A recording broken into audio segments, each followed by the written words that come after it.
Recently, a metaphor occurred to me that helped to illustrate the differing approaches commonly observed among many of us men who are trying to find direction and get answers in life, and how we often fight with each other.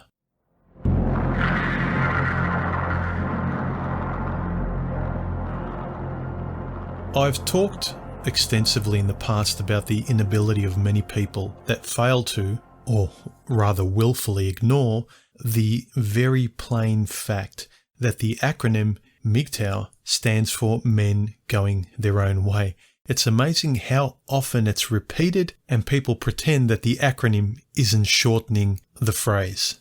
It stands for finding your own way and not a prescribed or agreed upon way in any kind of consensus. The only consensus agreed upon is under the individual's mind, where it makes rational sense to them. Everyone's laying their cards on the table, and each individual internally decides what they're going to do without consulting anyone else. Notwithstanding that the acronym MGTOW dismisses any other interpretation other than what it says. You go your own way. That is, I will decide, thank you. Period.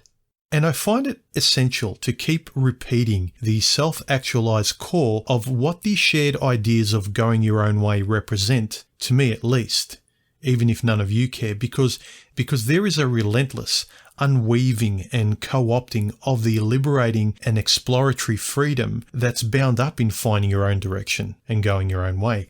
Because there's no shortage of people wanting to exploit you out there.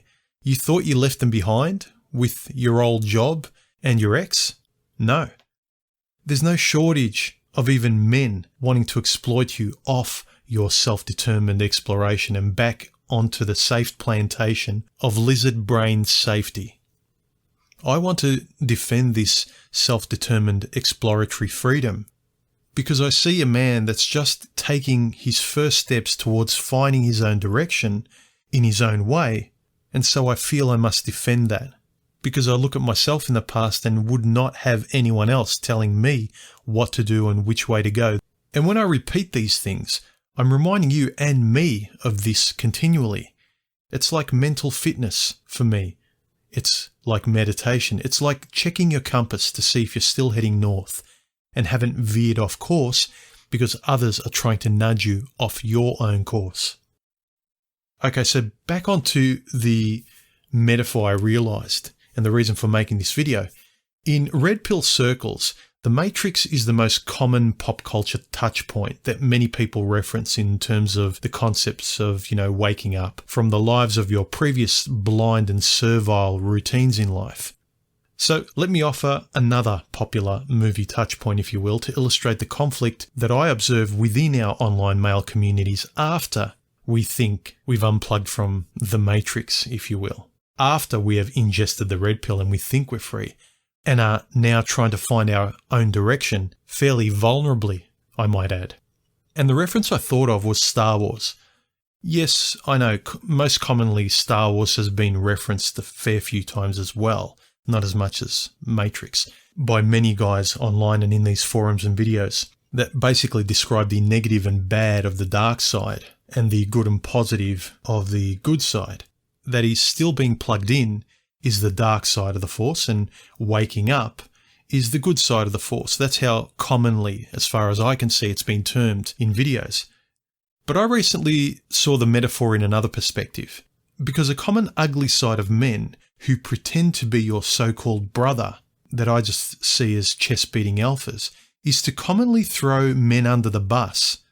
The moment a man doesn't subscribe to this alpha's way, this pushy man's way, this Sith's way, that is, if you're not going the exact prescribed way of this alpha wanting to lead you, then he'll ridicule you and shame you and find pleasure in destroying you. So much for the brotherhood of man, huh? Anyway, it made me ponder another perspective in terms of this dark side and good side dynamic, of what the red pill represents in our circles with relation to Star Wars mythology. Now, stay with me. So let's start with one foundational point. The red pill, using this Star Wars analogy, represents the Force. The Force is a rational direction, i.e. the truth we're all trying to understand and find direction in. And the division I see among our groups can best be summed up into two camps. One, the Jedi, who are trying to peacefully and intellectually find the truth, i.e. the Force. And two, the Sith, who feel the Force via power and anger by dominating and hurting others. The dynamic basically is we're all trying to find a workable model of truth, i.e. the Force. We're all trying to make sense of things. We're all trying to find our way. But one side is philosophical and introspective, leaning towards spirituality, which could best be described as the good side of the Force.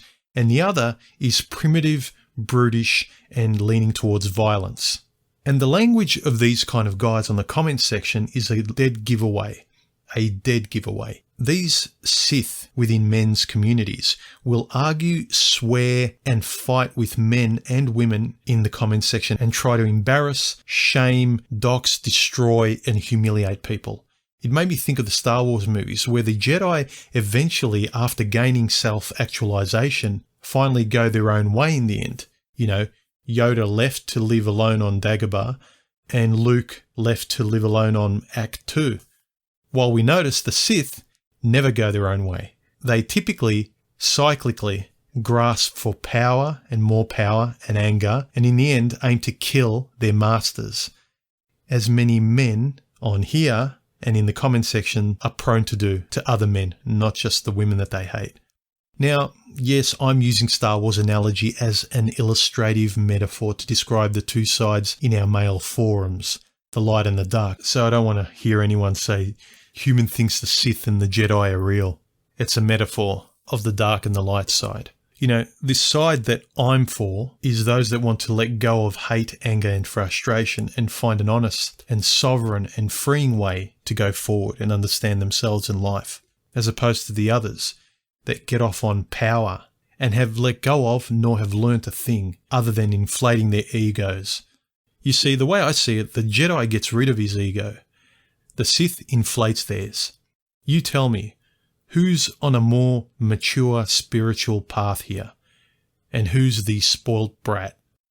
I often tell men to quit fighting with the women baiting them in the comment sections, because it's little difference to women baiting them in real life. I mean, how often are you going to take the bait, gentlemen? Some try to say, we're teaching these women a lesson, human. No, you're not.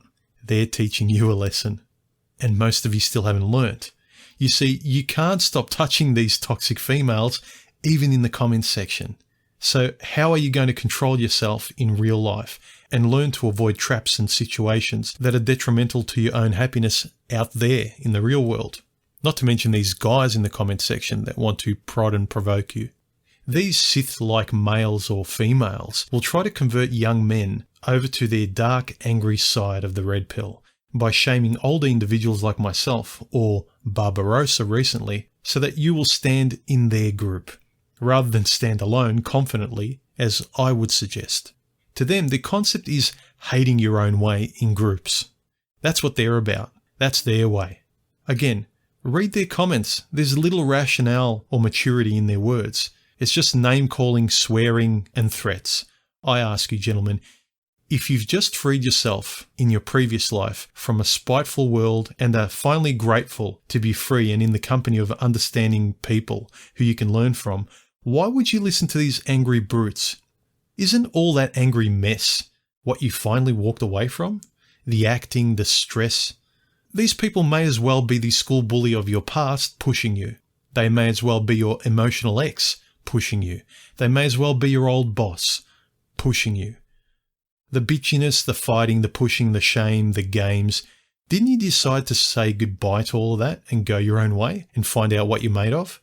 I see them in the comment section of the videos setting up rules of who can and cannot be real men. According to them, if you're married, you're not allowed to talk about going your own way, let alone be involved. If you're dating, you're not allowed to speak either. Basically, in their eyes, you have to be a staunch, woman-hating TFLer or monk. That's about the only real man allowed in their world. But guys, listen. Just think. If you won't listen to or allowed married men to speak their opinion in MGTOW circles, realize the front-line information you're missing out on from these men. Information from another perspective, from guys who are on your side. And these married guys in the MGTOW comment sections are on your side, gentlemen, and they can confirm the concepts by practical real-world examples of their own in their lives, what they've risked, and you don't have to risk. You can learn from them. They're saying, listen, gentlemen, I'm married now, and I wish I wasn't. Don't do it. I'm speaking from experience. You're avoiding that beneficial information. Going your own way is valuable information shared amongst us men here.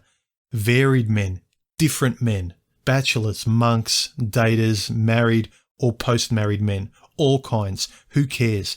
Beneficial information from all kinds of men, all pointing in the same sane direction to help us all live lives more on our own individual terms for once, by making our own choices and charting our own course. Even if we don't quite know where we're all going to end up, we know it's better with this kind of compass. But these loud alpha Siths only want you to have their brand of compass and go their way. They want to be your big pushy brother, or rather, master. As far as I can tell, none of us older, more introspective and mature guys who are talking about going your own way want to be your leader or master or tell you what to do. We're suggesting you think for yourself and make your own choices. But they're saying, do this or you're a loser. Well, to me, that sounds a hell of a lot like when society or women say, man up. And remember, that's what we all walked away from. That's what we all liberated ourselves from. People shaming us into their way. If someone's shaming you and pushing you and using anger or threats, then only a fool would think that this kind of person is your ally or your teacher. The angry monk style of going your own way is safe. Sure, you'll be safe in that cage throwing stones at the world and women. But from the rhetoric I've heard from these style of guys, it's far from calm and peaceful. You don't grow from this kind of cage. Hell, if you want to listen to them and be part of that group, go for it. I'm not saying don't. I'm not like them telling you what to do or what not to do. Try it on for size. See what you'll learn. Not much self-actualization, I'll wager. But you do as you wish. What I'm saying is there is no group. Be strong on your own. As Ibsen said, the strongest man is most alone. And that doesn't mean locking yourself in a room on your own just looking at a screen. Be objective, listen to your experience, your instincts, and apologize to no one for wanting your freedom your way. Don't be pushed into any other person's way of thinking unless it makes sense to you. Look, this is just my opinion, and you're free to feel differently, gentlemen, but I think it's only until you can have a live and let live attitude about things and people that life will be much easier for you. Women are the way they are. So are banks, so are snakes, so is poison. In terms of who to listen to, I'd advise just be open and learn from everywhere, and don't do anything you don't want to do. But who cares where the truth comes from? The question is it true? What can you learn? Does the light bulb go off in your mind? Or is it an echo chamber of hate and frustration? I mean, if a gay man is MGTOW, does it matter if he provides salient truths regarding women? If a PUA offers truths, does it invalidate the point simply because you don't agree with his lifestyle? What is being learnt? Does the information hold water, and do you feel confident in judging the information on its own terms and feeling good in taking the next step, regardless of which group said the truth? Think about who is guiding you, sure, but what is guiding you is more important, gentlemen. Is it emotional? Is it bravado? Is it shame? Is it anger? Is it a group of dogma? Or is it intellectual curiosity and open and calm reason to come to the truth? Reject the dark side, gentlemen, and go your own calm, unshamed way. Later. Feel free to share my videos with others, link to them and enjoy them.